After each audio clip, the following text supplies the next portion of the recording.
झारखंड में ईडी की कार्रवाई की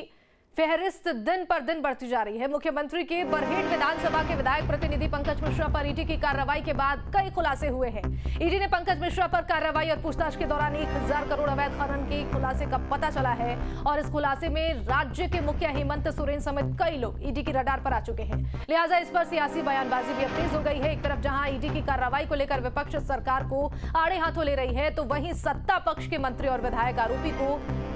नकार कर पूर्व की बीजेपी सरकार पर निशाना साध रही है। विपक्ष ने सरकार पर जमकर निशाना साधा है। बड़ी खबर आपको बता रहे हैं, सत्ता पक्ष ने पूर्व सरकार पर हमला बोला है, तो आरोप प्रत्यारोप का दौर जारी है झारखंड में ईडी की कार्रवाई की फहरिस्त अब दिन पर दिन और भी बढ़ती जा रही है। आपको बता दें, मुख्यमंत्री के बरहेट विधानसभा के विधायक प्रतिनिधि पंकज मिश्रा पर ईडी की कार्रवाई के बाद कई खुलासे हुए हैं और जिसके बाद से ही देखिए बयानबाजी अब तेज हो गई है और इस खुलासे में राज्य के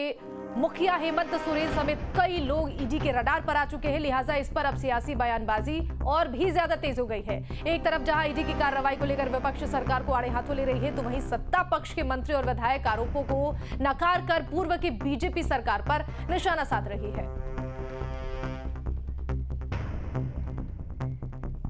तो ये बड़ी खबर आपको बता रहे हैं, झारखंड से बड़ी जानकारी आप तक पहुंचा रहे हैं। झारखंड में ईडी की कार्रवाई की फहरिस्त अब दिन पर दिन और भी ज्यादा बढ़ती जा रही है। ज्यादा जानकारी के लिए रुक कर लेते हैं, संवाददाता सूरज हमारे साथ फोन लाइन पर जुड़ गए हैं। सूरज, देखिए झारखंड में ईडी की जो कार्रवाई है अब दिन पर दिन इसकी फहरिस्त बढ़ती जा रही है, कई लोगों के नाम भी इसमें सामने आ रहे हैं। बहरहाल आपके पास क्या कुछ ज्यादा जानकारी और अपडेट है? देखिए, बिल्कुल जिस तरह से पंकज मिश्रा का नाम आया है और ईडी के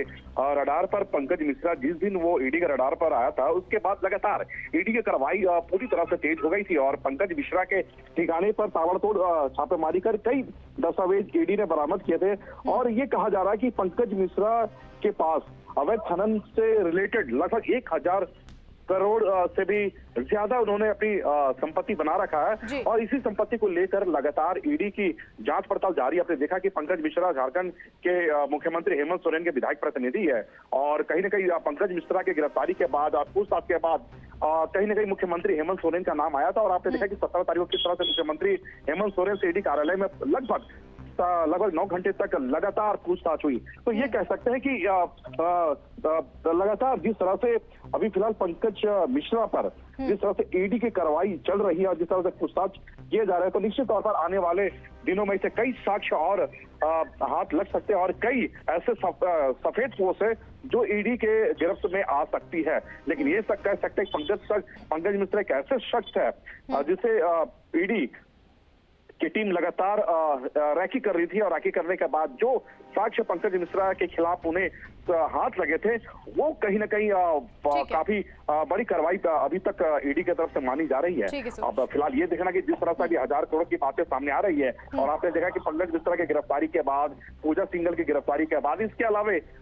मुख्यमंत्री से पूछताछ के बाद एक अलग ही एक परंपरा यहाँ पे देखने को मिल रही है और आरोप और प्रत्यारोप का जो दौर है पूजा लगातार झारखंड में जारी है। ठीक है सूरज, बहुत शुक्रिया आप तमाम जानकारियों के लिए।